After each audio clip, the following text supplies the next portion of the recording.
യുദ്ധഭീതിയിൽ പശ്ചിമേഷ്യ. Gaza യുദ്ധം പശ്ചിമേഷ്യ മുഴുവൻ വ്യാപിക്കുമോ എന്ന ഭീതിയിലാണ് രാജ്യങ്ങൾ.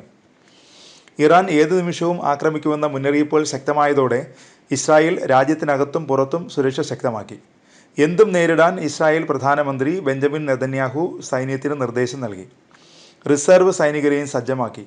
വ്യോമ പ്രതിരോധവും ഇസ്രായേൽ ശക്തമാക്കിയിട്ടുണ്ട്. ഉടൻ ഇസ്രായേലിനെ ഇറാൻ ആക്രമിക്കുമെന്നാണ് US മുന്നറിയിപ്പ് നൽകിയിരിക്കുന്നത്.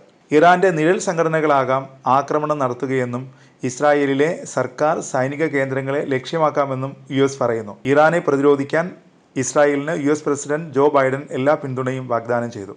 സിറിയയിലെ തങ്ങളുടെ കോൺസുലേറ്റ് ഇസ്രായേൽ തകർത്തതിന് പ്രതികാരം ചെയ്യുമെന്നാണ് ഇറാന്റെ പ്രഖ്യാപനം. ആക്രമണത്തിൽ ഇറാന്റെ 2 ജനറൽമാരടക്കം 13 പേർ കൊല്ലപ്പെട്ടിരുന്നു. ഇറാനിൽ കടന്ന് ആക്രമിക്കുമെന്ന് ഇസ്രായേലും മുന്നറിയിപ്പ് നൽകി. ഇസ്രായേൽ ശിക്ഷിക്കപ്പെടണമെന്ന് ഇറാൻ പരമോന്നത നേതാവ് ആയത്തുള്ള അലി ഖമനേയി മുന്നറിയിപ്പ് നൽകി. ഇസ്രായേലിനോട് തോറ്റു പിന്മാറില്ലെന്നും തൻ്റെ മക്കളെ കൊലപ്പെടുത്തിയതുകൊണ്ട് ഇസ്രായേലിനെതിരെയുള്ള ആക്രമണം അവസാനിപ്പിക്കുകയോ ലക്ഷ്യത്തിൽ നിന്ന് പിന്മാറുകയോ ചെയ്യില്ലെന്ന് ഹമാസ് തലവൻ ഇസ്മയിൽ ഹനിയയും മുന്നറിയിപ്പ് നൽകി. ബുധനാഴ്ചയാണ് ഹനിയയുടെ മക്കളായ ഹസീം, അമീർ, മുഹമ്മദ് എന്നിവരും 4 ചെറുമക്കളും ഇസ്രായേൽ വ്യോമാക്രമണത്തിൽ കൊല്ലപ്പെട്ടത്. ഗാസയിൽ ഹനിയയുടെ 60ഓളം കുടുംബാംഗങ്ങൾ കൊല്ലപ്പെട്ടതായാണ് റിപ്പോർട്ട്. ഹമാസിൻ്റെ പൊളിറ്റിക്കൽ ബ്യൂറോ ചെയർമാനായ ഹനിയ ഖത്തറിലാണ് താമസിക്കുന്നത്. അതിനിടെ വിവിധ രാജ്യങ്ങളിലെ ഇസ്രായേൽ എംബസികളുടെ സുരക്ഷ ശക്തമാക്കിയിട്ടുണ്ട്.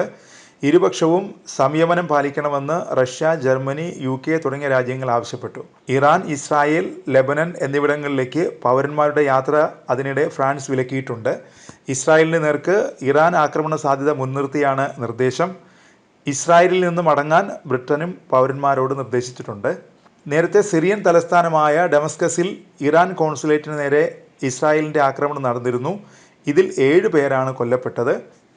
ഇറാനിൽ നിന്നുള്ള ഏതുതരം ആക്രമണത്തെ നേരിടാൻ ഇസ്രായേൽ തയ്യാറാണെന്നും ആക്രമണം ഉണ്ടായാൽ ഇറാനെതിരെ പ്രത്യാക്രമണം നടത്തുമെന്നും ഇസ്രായേൽ സൈനിക രാഷ്ട്രീയ നേതൃത്വം വ്യക്തമാക്കിയിട്ടുണ്ട്.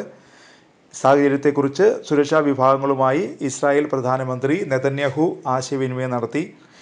നിലവിലുള്ള സാഹചര്യങ്ങൾ മുൻനിർത്തിയാണ് യൂറോപ്യൻ രാജ്യങ്ങൾ യാത്രാ നിയന്ത്രണമടക്കമുള്ള മുന്നറിയിപ്പുകൾ നൽകിയിരിക്കുന്നത്. ഇറാനും അമേരിക്കയും വിഷയത്തിൽ അനൗപചാരികമായ ആശയവിനിമയം നടത്തിക്കൊണ്ടിരിക്കുകയാണ്. യുദ്ധമുണ്ടാകരുതെന്ന് അമേരിക്ക ഔദ്യോഗികമായി തന്നെ ഇറാനോട് ആവശ്യപ്പെട്ടിട്ടുണ്ട്. മേഖലയിലെ അയൽ രാജ്യങ്ങളുമായി American state secretary Antony Blinken അടക്കം കൂടിക്കാഴ്ച തുടർന്നുകൊണ്ടിരിക്കുകയാണ്.